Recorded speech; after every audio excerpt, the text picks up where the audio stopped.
Joseph was brought down to Egypt. Potiphar, an officer of Pharaoh's, the captain of the guard, an Egyptian, bought him from the hand of the Ishmaelites that had brought him down there. Yahweh was with Joseph, and he was a prosperous man.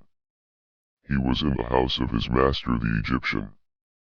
His master saw that Yahweh was with him, and that Yahweh made all that he did prosper in his hand. Joseph found favor in his sight. He ministered to him, and he made him overseer over his house, and all that he had he put into his hand.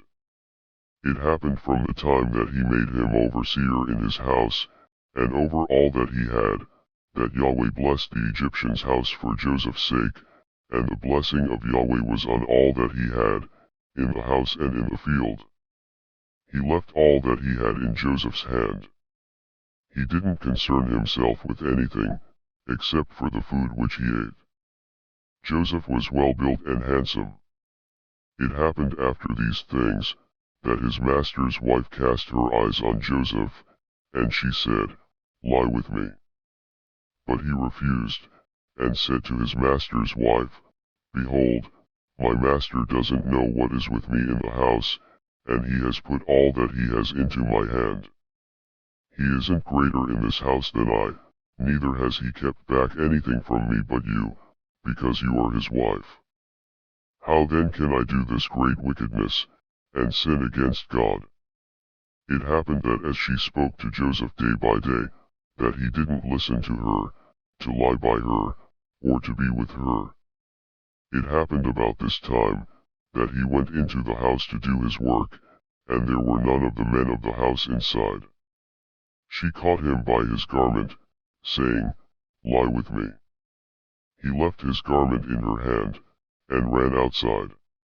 It happened, when she saw that he had left his garment in her hand, and had run outside, that she called to the men of her house, and spoke to them, saying, "Behold, he has brought in a Hebrew to us to mock us. He came in to me to lie with me, and I cried with a loud voice.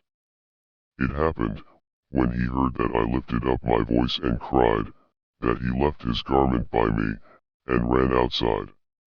She laid up his garment by her, until his master came home.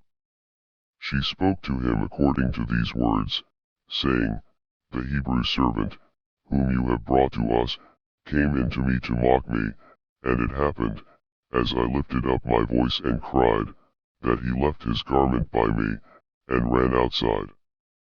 It happened, when his master heard the words of his wife, which she spoke to him, saying, This is what your servant did to me, that his wrath was kindled. Joseph's master took him, and put him into the prison, the place where the king's prisoners were bound, and he was there in custody. But Yahweh was with Joseph, and showed kindness to him, and gave him favor in the sight of the keeper of the prison. The keeper of the prison committed to Joseph's hand all the prisoners who were in the prison. Whatever they did there, he was the doer of it. The keeper of the prison didn't look after anything that was under his hand, because Yahweh was with him, and that which he did, Yahweh made it prosper.